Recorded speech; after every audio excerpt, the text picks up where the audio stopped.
right, ladies and gentlemen, I gotta get Balloon's name off the overlay, but we are getting into game number 1 of a brand new best of 3. This is, of course, a PvZ. Spawning in the bottom right side of Ruins of Ceres, we've got the Blue Zerg. It's Pet. In the bottom left, as the red Protoss, he's TAiLS. And of course, we've missed a couple of resubs, so just kind of a recap shout out to Bronze Saint SE2 for the 2 months and Kiwi Metros just now for the 10 months. Thank you guys so much. We are on Subwatch 2016, by the way, because sometime between now, tomorrow, and the day after, that's what you called bullshit on me for yesterday. Sometime between now, today, and tomorrow, we're going to lose possibly hundreds of subscribers. Now, of course, it's my hope and my dream that we don't, but for those who don't understand, on the 20th of February, we had an insane sub day. Like a feels like almost fake day in my dreams that never really happened, but it did. And we gained almost like 200 subscribers in the matter of an hour. And a lot of that was definitely off of hype, not off of like, I can't wait to support BaseTradeTV. So, that being said, we know some people are going to not renew their subscription, and that's totally fine. That's awesome. That's how Twitch works. You can be hyped now and not hyped later, whatever. But the point of it is, we're expecting a sub drop-off. The question, though, is how many? Because if you guys recall, we had the dream, the goal, and the idea that at the end of February, it'd be awesome if we could hit 900 subscribers. However, we're currently at 1,253. So it is like this almost 300 margin of error on our sub count. Dun dun dun. But of course, I bring this up now because, of course, it is over the next couple days we're going to watch this possibly fall off, but also because it's the Olimoleague where we got that crazy sub hype in the first place. So again, people like Kiwi Metros and others who keep resubbing to the channel, we greatly appreciate it. But we saw TAiLS play a lot recently, actually. We haven't seen Pet play in God knows how long, but TAiLS has been coming out to a lot of stuff, especially in Europe. Now, he did go toe-to-toe to the finals in the G2A Cup, but then got knocked out fairly early recently in our Corsair Cup. Right. It's been a little surprising seeing him and Tang, who's also in this, in all those European-themed timed cups. Yeah, I'm fine. Crap, what were you talking about before that? Oh, one last thing about the sub thing is that what's going to be funny is that some people are going to resub, so we're going to have maybe a crazy resub day. That's which is kind of cool. We'll be shouting out resubs for like 40 minutes straight. Oh god. Yeah. Something to look forward to, maybe. All right, so for Pet in this, we've talked about this so many times before. Ruins of Ceres versus Protoss. If TAiLS is going to go for a blink all-in, Pet has set himself up for failure just by taking this third base. Now, I'm not saying that's the way the course of the game will go, but it's the course of many of the games that we have cast in the past. We, I guess it's Ling all in on Ruins of Ceres Day or something, because I got a Ling all in coming here from Pets. He does transfer very quickly over into drones, though, so I guess all in isn't quite the right word. But this is a very dedicated amount of Lings. So to drone behind this, you still have to get something for this amount of Lings. And if that means denying a third for a very long time, that might be okay, but TAiLS might not be looking for a third as quickly as others with these 4 gateways instead of just 3. It might be okay just having him kind of waste larva on Lings. Yeah. Some clarification in the chat. People are asking, is Pet Petraeus? No, I know that's what he's short for. This is MVP's Pet. Used to be on StarTale, I think, right? StarTale Pet sounds right. Yeah, that sounds familiar, because a lot of people who are in NEX went to StarTale, and that's why he has the clan tag NEX, so... Alright, well, nice catch out of TAiLS, shooting fish in a barrel, Lings in a force field. But yeah, Pet is on, I think it's MVP right now, actually, unless I'm misremembering that. He is. Oh, there we go. Cranking chat, actually, with exactly what I was saying. Nice. Right? But of course, it's 3 minutes ago, so when I see this on stream, it's just going to look like I read what Crank wrote. But whatever, guys, I know stuff. I know some things. I know some of these words. There's this Adventure Time thing where it's like, I have an approximate knowledge of all things. My favorite's always going to be the, Good Burger. I know some of these words. Well, chases the Lings out and looks like he's got the forces here to secure a third if you'd like, so this isn't too bad to deal with. A lot of forces were burned though, so if there was a big follow-up all incoming, and it might just be with these roaches, it's going to be kind of hard to deal with. I mean, sorry, go ahead. He dealt with this really nicely, though. Like, I mean, it delayed it for like seconds as opposed to minutes. Like, I think that would have been ideal for the Lings. Like, that amount of Lings can get a cancel on a Nexus if it gets a surround. So again, it's kind of like that last game where it's not only that your first couple of units, that first Banshee didn't do a lot of damage, that they're even more prepared for the follow up. And this time, TAiLS did prepare well, so he should be better off when it comes to this follow up Roach Ling attack. But he still has a couple of upgrades that aren't going to be quite ready, and that could be very important. Man.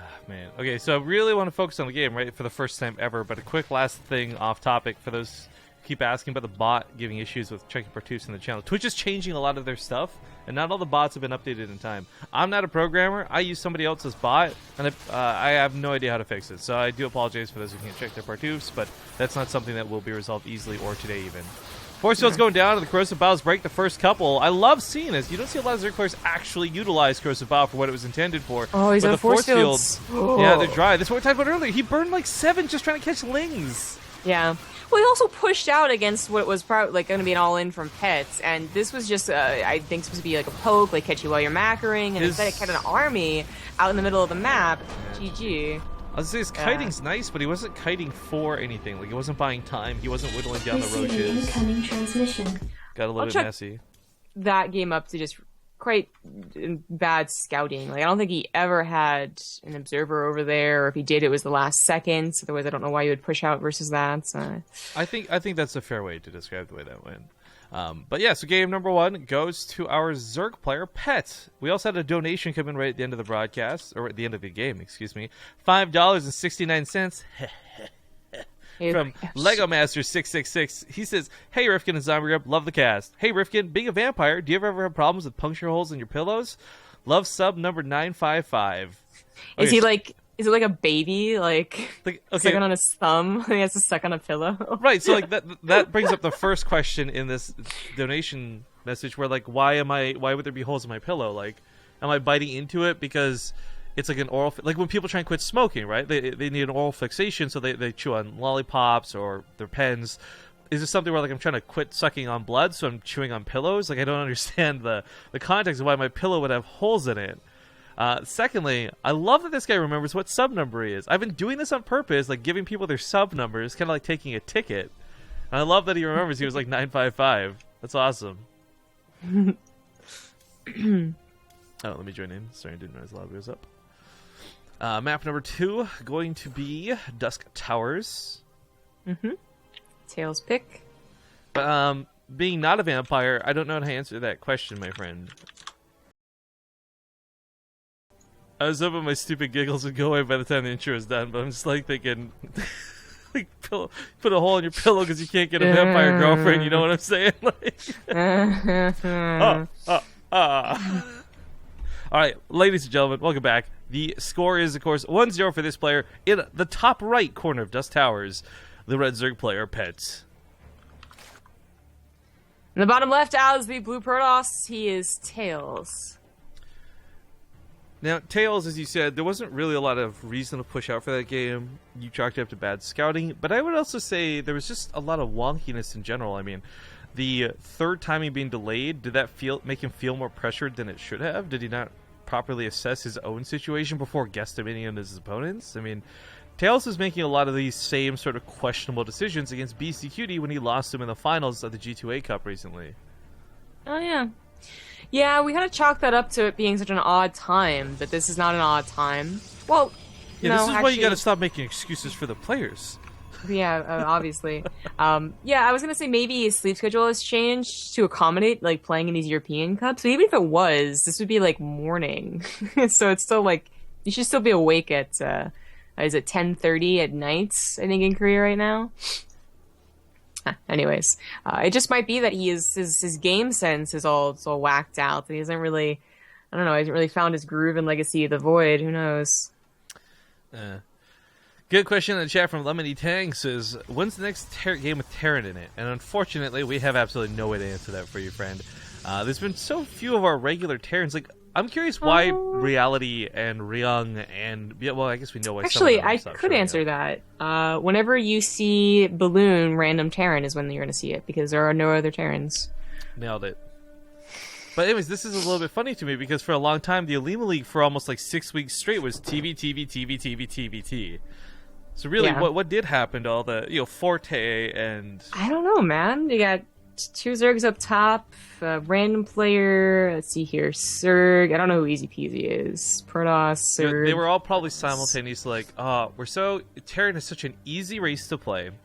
All we do is build Liberators. We're so sick of winning money all the time. Let's just have a it's like those movies where the rich guy wants to experience what it's like as a poor guy for kicks. Ah, yes. That's... Yeah, I see where you're going with that. Actually, what's even weirder is not that there's no Terrans, which there's been a couple of other Olimoleagues and there's only 1 Terran or 2 Terrans.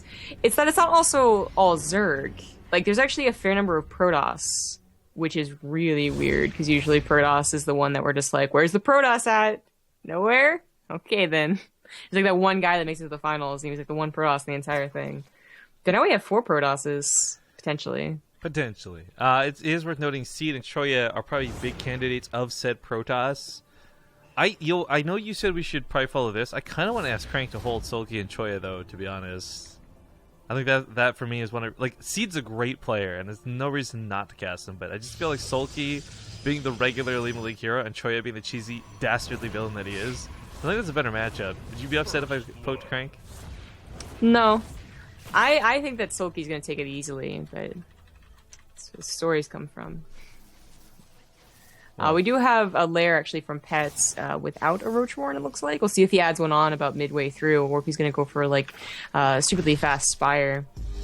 That's actually, it's funny you bring that up. So I was thinking about this a little bit after one of our more recent casts. I can't remember which one, but the idea of the Spire being fast for Zerg, I feel it's almost, in every situation I can think of, almost unfavorable, because it gives the Protoss more time to be just in case versus it.